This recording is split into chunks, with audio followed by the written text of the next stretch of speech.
골로새서 3장 22절로 4장 1절까지 말씀.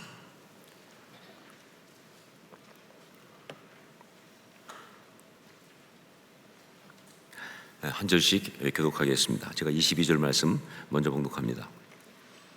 종들아, 모든 일에 육신의 상전들에게 순종하되 사람을 기쁘게 하는 자와 같이 눈가림만 하지 말고 오직 주를 두려워하여 성실한 마음으로 하라. 무슨 일을 하든지 마음을 다하여 주께 핫하고 사람에게 핫하지 말라. 이는 기업의 상을 주께 받은 줄 아나니 너희는 주 그리스도를 섬기느니라.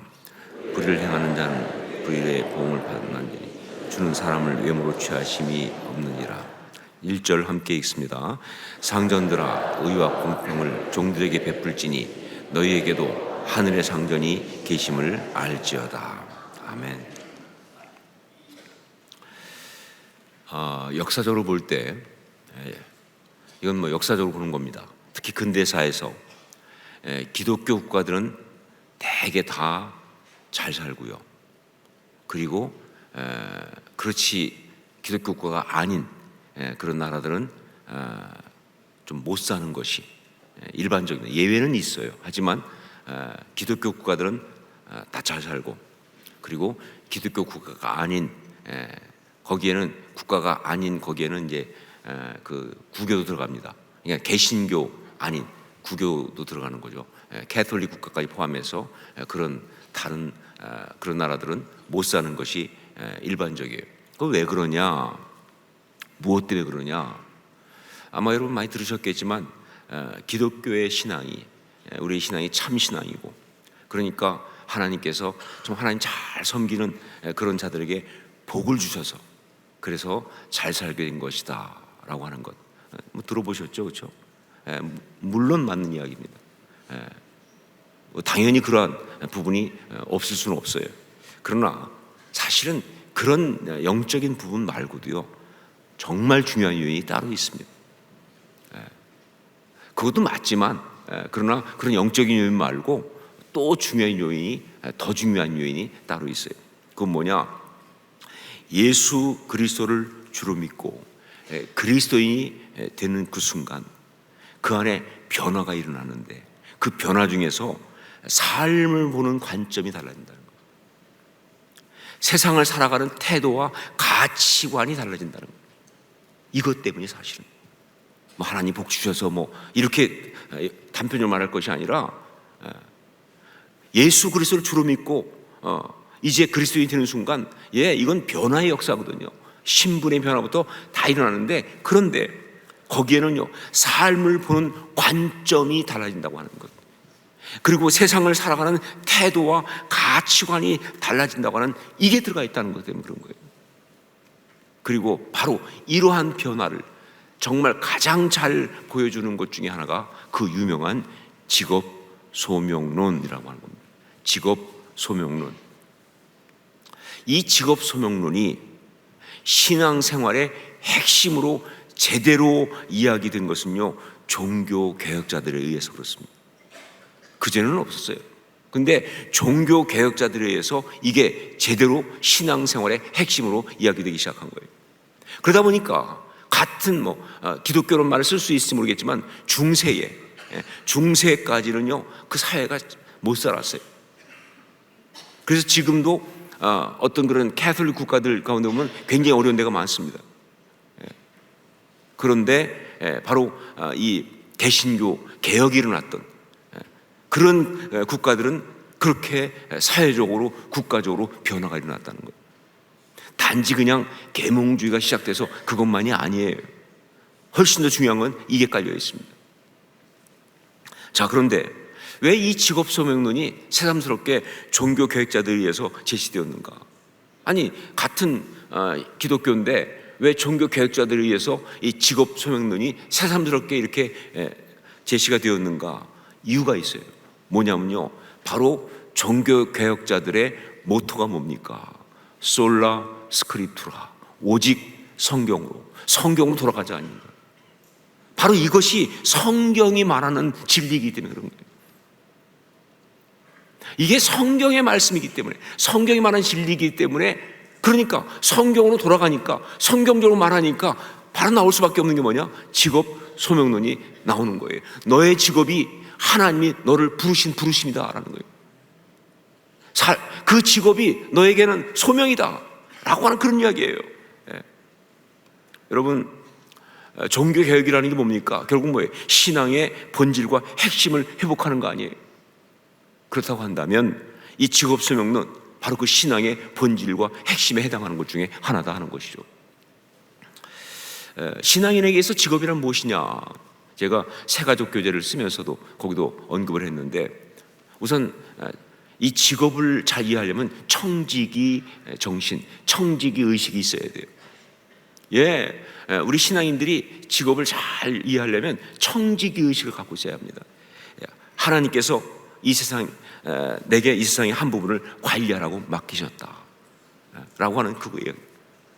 뭐 유명한 이야기 있지 않습니까? 뭐 여러분 많이 들었던 예화 중에만 예화겠지만, 베를린 대학에 어떤 목사님이 가셔서 가는데 그 앞에 어떤 청소부가 이렇게 쓸고 있어서 보면서 아이고 수고하신다고 이렇게 학교 앞을 이렇게 깨끗하게 쓸고 계시니까 얼마나 수고하시냐고 그랬더니 그 청소부가 그랬다는 거 아니에요. 아니요, 저는 학교 앞을 쓸고 있는 것이 아니라 하나님이 창조하신 세상의 한 부분을 쓸고 있는 겁니다. 예, 우리는 뭐래도 일단 말은 이렇게 하고 봐야 되는 거예요. 얼마나 멋있어요. 그러니까 하나님이 만드신 세상, 이 창조 세계를 관리하는 것이 바로 우리의 직업이라는 거예요. 그게 청지기 정신이에요. 하나님이 세상을 만드시고 우리한테 관리하라고 맡기셨잖아요. 그래서 하고 있는 것이 이게 직업이다라고 보는 이런 이 청지기 의식, 이게 정말 중요한 거예요. 그리고 동시에 이 청지기 의식에는 또 어떤 의미가 있느냐? 바로 하나님의 창조를 완성해 가면서 내 자아를 실현해 나가는 거예요. 그게 바로 나 자신이 그 일을 통해서 내 자아가 실현되는 거예요. 거기 소명이 있으니까, 그게 나니까, 나를 부르신 거니까. 여러분, 하나님께서 아담과 하와를 지으시고 그 다음에 에덴 동산을 만드시고 그 다스림에 지키라고 말씀하셨을 때, 그게 유명한 아바하도와 샤마르라는 말 아닙니까? 다스림에 지키라 하실 때, 그때 그냥 하나님이 인간을 갖다 부려먹으려고만 시켰겠어요? 하나님 주신 축복 중에 최고의 축복이죠. 그렇게 동산을 관리하며 다스리며 지키는 가운데 너의 삶이 완성되어 간다는 거예요. 너의 삶에 너의 자아가 완성되어 간다는 거예요. 네가 제일 행복할 수 있다는 거예요. 그런 의미에서 이것은 하나님의 창조를 완성해 가면서 자아를 실현하는 것이다, 이렇게 말할 수 있어요. 이 청지기 정신, 이게 너무 중요합니다. 그 다음에 두 번째, 직업에 대해서 신앙인들이 잘 하려면 두 번째 가져야 될 것이 뭐냐? 생활에 필요한 재물과 봉사를 위해 필요한 물질을 얻기 위한 수단. 이건 현실적이죠. 직업은 뭐냐? 생활에 필요한 물질, 그리고 봉사를 위해 필요한 물질을 얻는 것이다. 이래서 열심히 돈 버는 거 중요한 거예요. 절대 그것이 그냥 세속적이고 타락된 일이 아니에요. 너무 중요한 거예요. 예, 먹고 살아야죠. 하나님이 먹고 살라고 하셨으니까. 거기 필요한 물질과, 그 다음에 뭐예요? 내가 먹고 사는 것만 버는 게 아니죠. 딴 사람을 도와주려면, 봉사하려면 또 물질이 있어야 되잖아요. 그 물질을 얻는 것이 바로 그게 직업이라는 것이죠. 그게 직업에 대한 우리들의 이해예요. 그래서 정말 중요한 거예요. 그리고 세 번째, 여기 끝이 아니죠. 세상 사람들에게 그리스도를 증거할 수 있는 통로. 우리가 솔직히 말하면 교회 안에만 있으면요, 어떻게 전도를 합니까? 다 우리는 믿는 사람들인데. 그래서 제일 전도하기 정말 취약한 그런 직업이 뭐냐면 목사예요. 참 다 만나는 사람이 다 믿는 사람들이니까. 그리고 안 믿는 사람은 제 앞에 오면 믿는 척해. 그러니까 제가 전도할 기회가, 안 믿는 사람 만날 기회가 없잖아요. 직업은요, 세상 사람들에게 이 그리스도를 증거할 수 있는 통로예요. 그런 면에서 이건 굉장히 우리한테 중요한 그런 것이다. 이 세 가지의 이해를 가지고 직업을 이해할 필요가 있어요. 그리스도인들은. 자, 그렇기 때문에 바로 이런 거니까 그리스도인은 바로 이 부분에서 빛을 발해야 하는 거예요. 참된 그리스도인이라고 한다면요, 생업의 현장에서 빛을 발해야 된다라고 하는, 정말 이게 너무 중요한 거예요. 자, 그런데 이게 너무 중요한데 정말 이 부분에 대해서 그러니까 참된 그리스도인의 스케치 5번째가 그래서 생업의 현장에서 빛을 발하라 이거거든요. 그런데 이 부분에서 이 얘기를 할 때 우리가 좀 먼저 2가지를 확실하게 해주고 넘어갈 필요가 있어요. 생업의 현장에서 빛을 발하라, 이게 참된 그리스도인의 스케치다 하니까 또 좀 오해할 수 있는 게 있어서 2가지를 확실하게 할 필요가 있는데, 하나가 뭐냐, 생업의 현장에서 빛을 발한다는 것이 언제나 성공을 말하는 것은 아니다는 거예요. 생업의 현장에 빛을 발한다, 그러니까 생업의 현장에서 돈을 잘 벌고 출세하고 성공하고, 이게 빛을 발하는 거야. 근데 돈을 잘 못 벌어, 빛이 좀 침침해, 아예 못 벌어, 깜깜해, 이런 얘기 절대 아니라는 거예요. 물론 생업의 현장에서 돈을 잘 벌고 성공하고 하면 당연히 더 빛이 나겠죠. 그러나 여러 가지 상황과 또 그 사람들의 어떤 그런 처지와 은사 때문에 안 그럴 수도 있어요. 그런데 돈을 잘 벌지 못해도 거기서 출세하거나 그런 것이 아니라 할지라도 얼마든지 빛을 발할 수 있다는 거예요. 포인트가 달라요. 성공해야만이, 돈을 잘 벌어야만이 빛을 발하는 것이 아니라는 거예요. 생업의 현장에서 얼마든지 돈을 잘 벌고 못 벌고 상관없이, 성공하고 출세하고 상관없이 빛을 발할 수 있다는 거예요. 그게 참된 그리스도인의 스케치에 들어가는 생업의 현장에서 빛을 발하라의 의미예요. 좀 더 들어가면요, 생업의 현장이라는 것이 꼭 돈 버는 직장이나 사업만을 말하는 것이 아니라는 거예요. 그래서 그렇죠. 생업의 현장이라는 게 꼭 돈 버는 직장이나 사업만을 말하는 것이 아니에요. 학생들한테는 생업의 현장이 어디예요? 학교예요. 학교.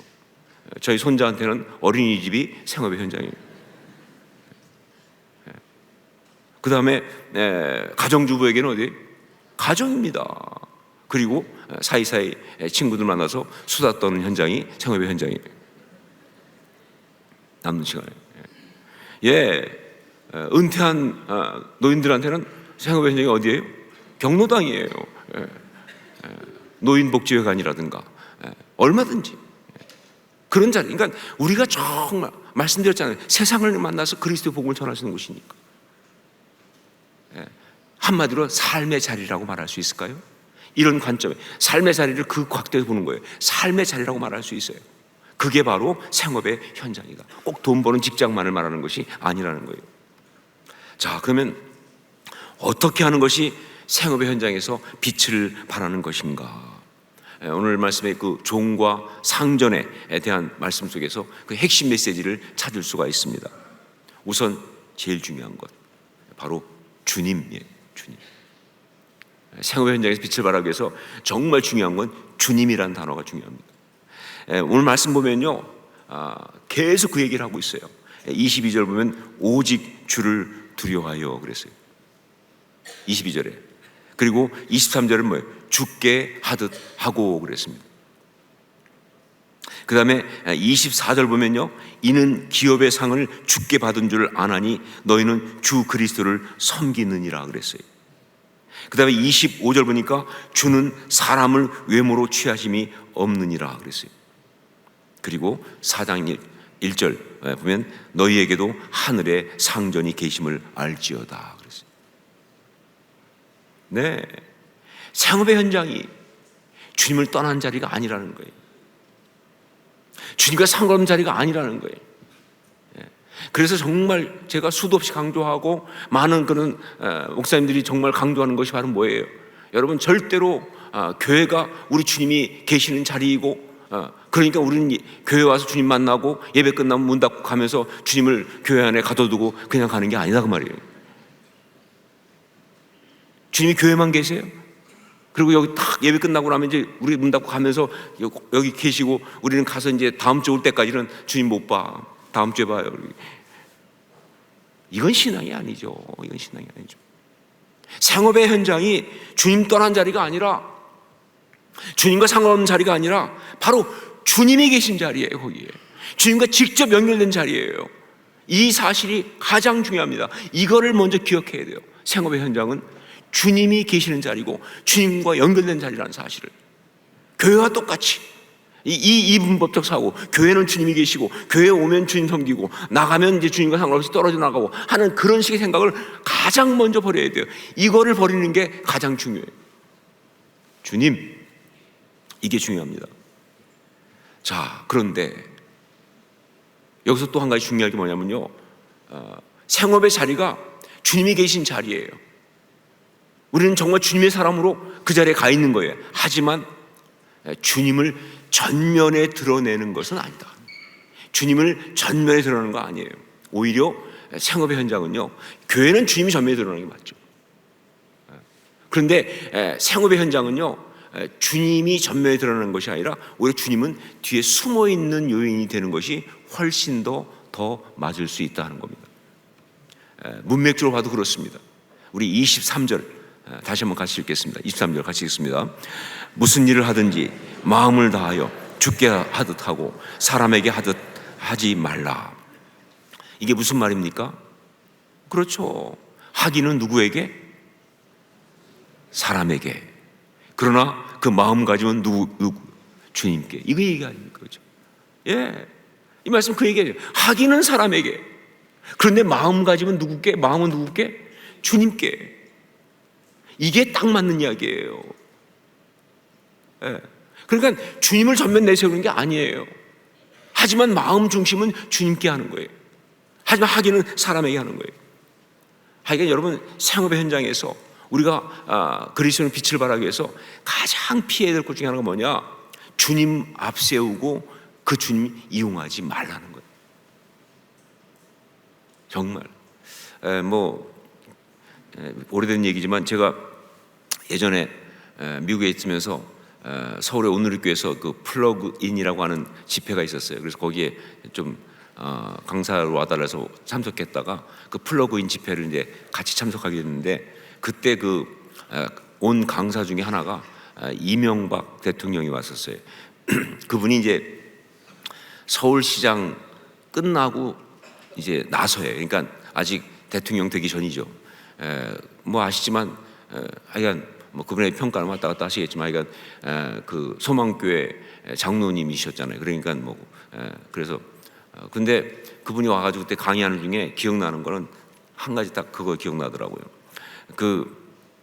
자기가 서울시장 있을 때, 그럴 때 자기가 이제 소망교회 장로고 그다음에 이제 믿는 사람을 알고는 무엇을 예수 믿는 사람 중에서 뭘 부탁하러 오는 사람들이 와가지고 이제 같은 믿는 사람이니까 부탁을 더 하겠죠. 그런데 오면은 하긴 자기가 믿는 사람인 걸 알고 그래서 그런지 오면 이제 커피를 대접할 거 아니에요. 그러면요, 커피를 놓고 기도를 너무 오래 한다는 거예요. 전 그게 굉장히 정말 우리 뼈골 때린다는 말이 있잖아요. 그렇게 들리더라고요. 그러면 안 되죠. 뻔히 딴 거 부탁하러 온 줄 아는데 그 주님 앞세우고 이용하고 내세우고 그러면 안 되죠. 여러분, 생업의 현장에서 우리가 정말 피해야 될 건 뭐냐? 주님 앞세우고 이용하면 안 돼요. 세상에 정말 또 황당한 건 뭐냐면요, 한국은 더겠지만 미국 같은 경우는 그런 말이 있어요. 이민자들한테 준 말 중에 옛날에 모르겠지만 최근에는 한국에서 이민 와서 제일 조심할 게 한국 사람 조심해라. 사기당하니까. 한국 사람도 사기당하니까. 그 다음 말이 더 무섭죠. 그런데 한국 사람 중에 특별히 교회 다닌다는 사람 조심해라. 다들 나 교회 다니는 사람인데요, 내가 이러고 사기 친다는 거예요. 그 중에 더 무서운 거예요. 장로님이라는 사람 조심해라. 아니, 이건 제가 만들어낸 말이 아니에요. 이민사회에 있는 가장 가슴 아픈 이야기예요. 자기의 어떤 크레딧을 이용해서 내가 믿는 사람인데 거짓말하게 해서, 그리고 거짓말하면 안 되죠. 아니, 거짓말 안 해도 그렇게 말하면 그런 말을 거기에 그 말 내세우려면요 정말 자기 십자가에 못 박고서 내세워야죠. 절대로 생업의 현장에서 주님을 이용하지 말라는 거예요. 그렇게 주님을 앞세우지 말라는 거예요. 오히려 주님의 이름을 말하지 않고 주님은 뒤에 숨겨져 있어요. 다른 것 때문에 충분히 너무 감동하고 나서 알고 봤더니 믿는 사람에서 어쩐지 이렇게 돼야 되는 거 아니겠어요? 그렇죠? 아무리 봐도 이건 믿는 사람 아니고는 이럴 수가 없어, 이렇게 발견돼야 되는 거 아니겠어요? 자, 결국 무슨 얘기예요? 우리가 주님의 사람임을, 그리스도인임을 절대 잊으면 안 되고, 그리고 주님을 확실하게 증거해야 되는 것 사실이에요, 생업 현장에서도. 그런데 그게 간접적으로 나타나야 한다 하는 것이죠. 무엇을 통해서? 일하는 그 태도를 통해서, 살아가는 그 모습을 통해서. 제가 지난주에 설교했던 그야말로 뭐예요? 선한 영향력으로. 이게 맞는 거예요. 자, 그게 생업의 현장에서 빛을 발하라의 이야기. 그러면 구체적으로 어떻게 하는 것인가? 오늘 말씀을 통해서 볼 때 세 가지인데, 여러분 이 세 가지는요 딱 봐도 아시겠지만 이거는 뭐 세상에 무슨 밖에서 어떤 세미나 할 때 나오는 단어와 똑같아요. 절대 신앙적인 단어가 아니에요. 그런데 우리한테는 어떤 단어보다 사실은 영적인 단어예요. 우린 이 어떤 그 라인이 다르기 때문에 그래요. 우린 예수 그리스도 때문에 오는 이야기니까. 첫 번째가 뭐냐? 긍정적이다 하는 겁니다. positive. 긍정적이다. 오늘 말씀의 첫 번째 부분에서 종들아 라고 시작하고 있어요. 종들아. 영어로는 slaves, 노예란 말이지 않습니까? 여러분, 노예가 뭔지 아시죠? 자기가 원해서 노예가 된 사람이 누가 있어요? 그리고 정말 노예는요 끊임없이 이것저것 시켜대는 그런 주인을 모시고 살아갈 수밖에 없어요. 자기의 자유가 구속되어 있습니다. 그러다 보니까 억압되어 있어요. 그러니까 막 그냥 이 자아가 침범당하잖아요. 그러니까 막 이거 시키고 저거 시키고 막 야단치고 이러면서 막 굉장히 짜증날 수밖에 없어요. 내가 이걸 그냥 이걸 진짜 막, 왜냐면 뭐 어떤 사람이든 간에 자아가 자꾸 침범당하고 억압당하면 짜증나고 분노하거든요. 그러다 보니까 이 많은 노예들은요 어쩔 수 없이 그 모든 삶의 부분에 대해서, 특별히 권위에 대해서 그야말로 네거티브, 부정적일 수밖에 없어요. 그러니까 막 굉장히 많은 그런 식모 그러니까 하녀들이 뭐예요? 주인 밥 주면서 안 볼 때 침 뱉잖아요. 부정적, 네거티브하다고요. 삶에 대해서 네거티브할 수밖에 없어요. 근데 여러분, 제가 분명히 말합니다. 부정적인 것은 절대 그리스도인일 수 없어요. 하나님은 부정적인 것을 통해서 하나님의 나라를 건설하신 적도 없고, 그런 사람이 하나님을 제대로 증거한 일도 절대 없어요. 부정적이라는 것은요 절대 하나님 나라를 이룰 수 없어요. 여러분, 긍정적이라는 것이 뭐냐? 그렇죠, 그에게 주어진 상황을 기꺼이 받아들이는 자세를 말합니다. 아니, 열심히 받아들이는 자세를 말해요.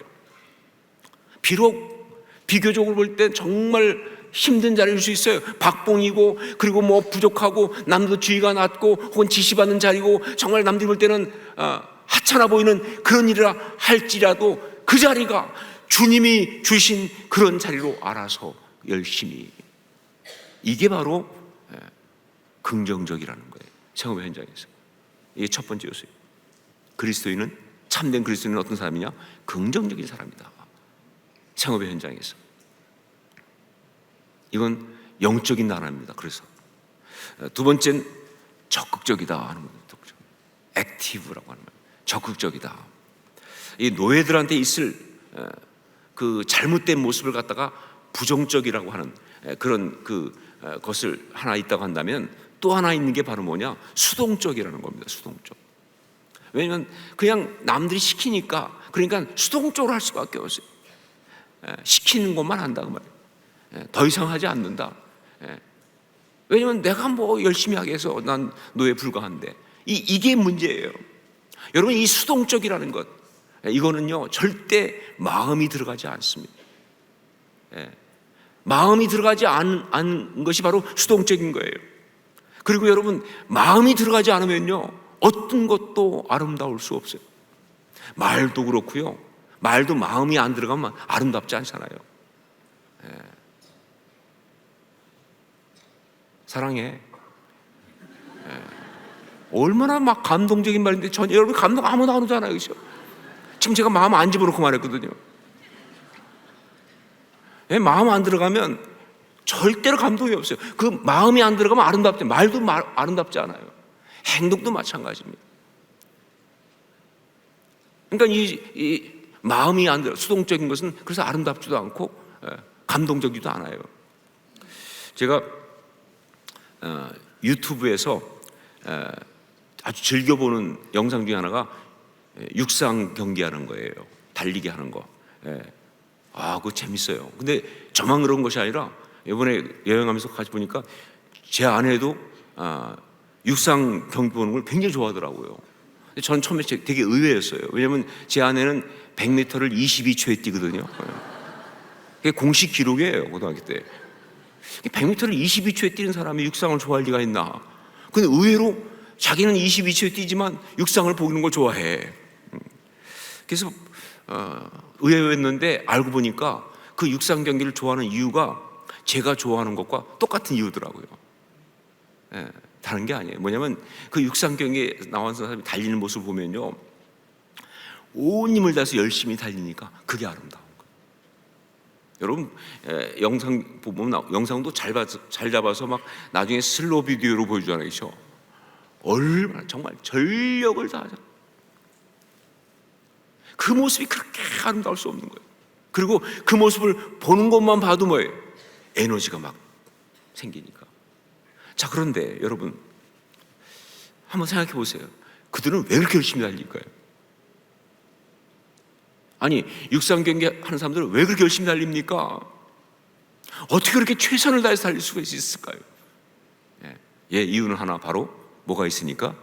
상이 있으니까. 동네에서 산책하는 사람 그렇게 달리는 사람 없어요. 갈매길 뛰는 아저씨 중에 그렇게 달리는 사람 없어요. 근데 상이 걸리면 얘기 달라지는 거예요. 그게 기록이든 뭐 그게 무슨 상이든 뭐든 간에 뭐 모든 경기에 다 마찬가지예요. 상이 걸리면요 그 상을 얻기 위해서 온 힘을 다하는 거예요. 그게 뭐 육상만입니까? 모든 운동이 다 그렇죠. 여러분, 우리 그리스도인들이 주어진 자리에서, 그 삶의 자리에서 최선을 다하는, 온 마음과 힘을 다하는 이유가 뭐냐? 바로 똑같아요. 우리 23절 24절 말씀 같이 한번 읽겠습니다.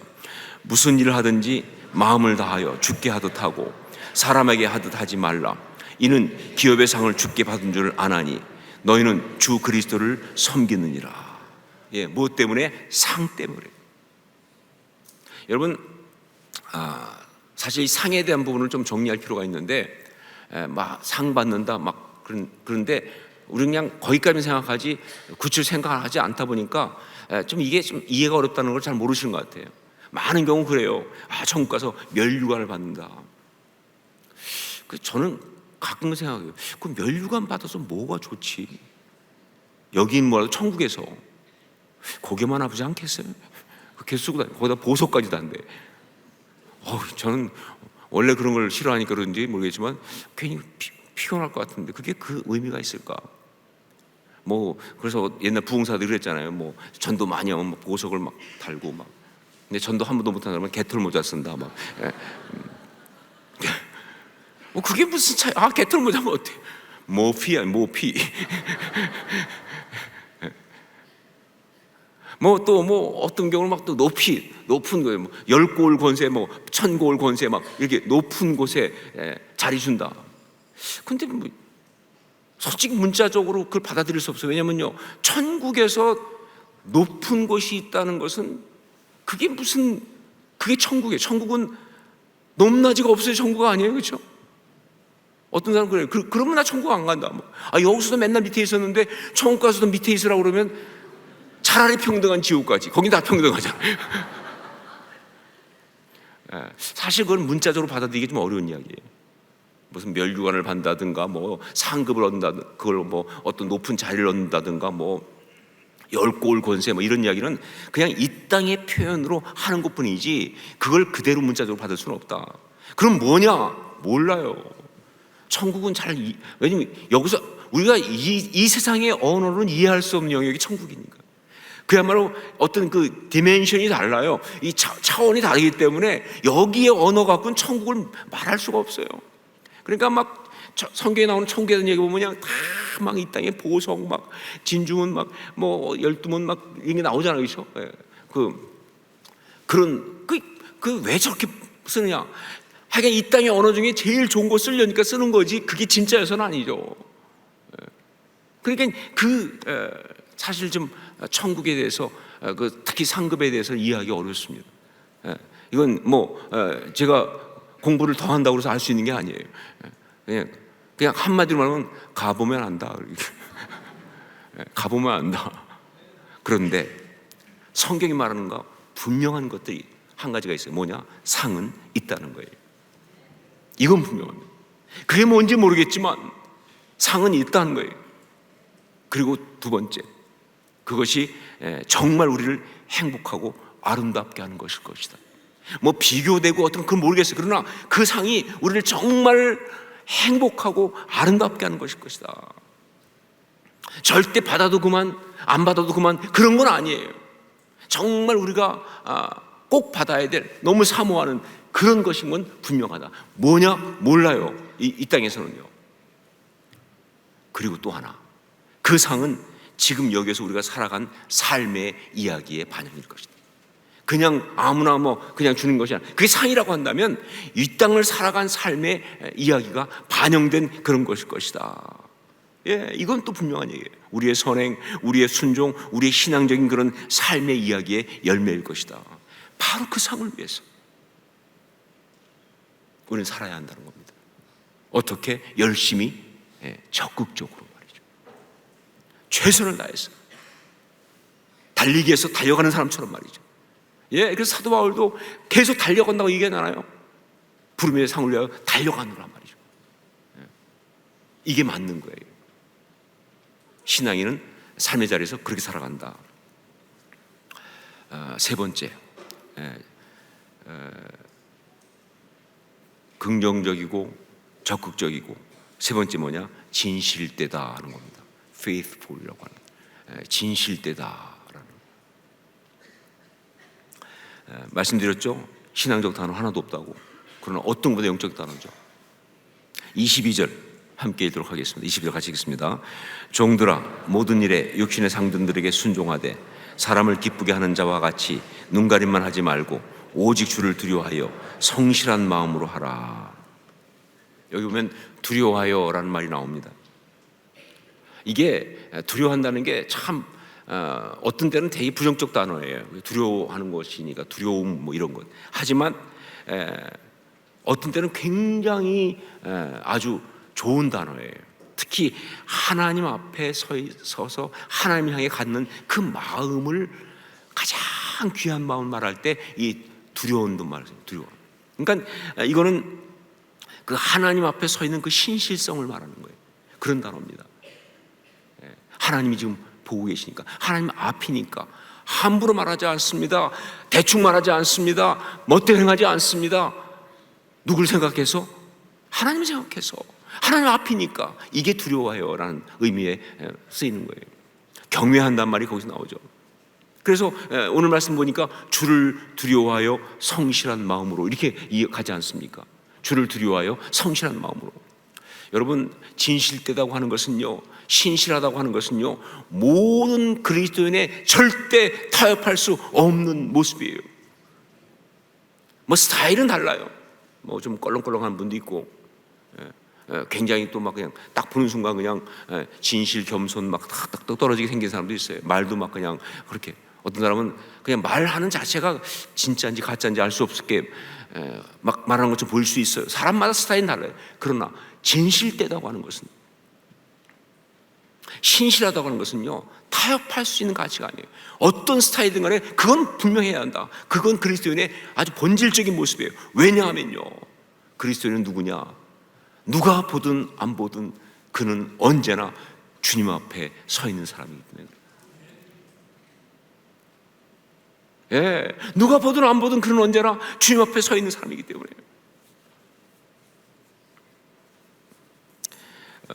옛날 중세의 캐톨릭 수녀들은요, 목욕할 때도 옷을 입고 했습니다. 왜냐하면 주님 앞에서 목욕하니까. 어떻게 옷을 벗느냐? 근데 그 정신으로 삶을 살았어야지. 아니, 목욕할 때만 옷 입는다고 되나 그게? 그건 그런 거 보고 가식이라는 거죠. 그런데 그 마음 자체는 중요한 거예요. 뭘 하든 간에 주님 앞에 있다는 생각은 정말 중요한 거예요. 근데 그들이 그걸 가식으로 가서 문제가 된 거죠.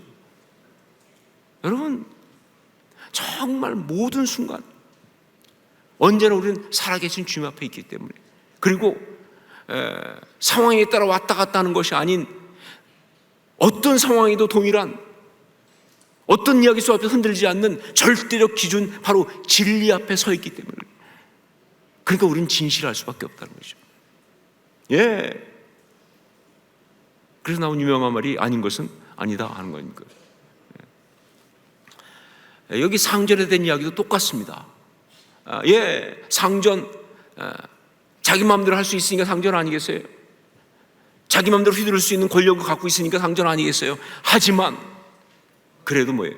말씀 뭐라고 했습니까? 의와 공평을 베풀지 않을 수 없다라고 말하지 않습니까?